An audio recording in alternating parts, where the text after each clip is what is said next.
Welcome to another Simple Dad WhatsApp tutorial. In this video, I'll show you how to use your avatar as your WhatsApp profile photo. If you're new here, then please subscribe to see more videos like this and don't forget to like this video.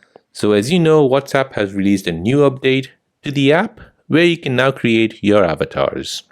Go ahead and watch my other video on how to create WhatsApp avatars. So let me show you how to set your avatar as your WhatsApp profile photo. So first you want to open up your WhatsApp application. Next you want to tap on settings.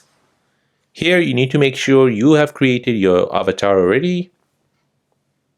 If you've created your avatar, tap on your profile picture here at the top. Then tap on add photo. In this menu you want to tap on use avatar. Now this will load up your avatar, and here you can use different expressions for your avatar. You can select different backgrounds as well.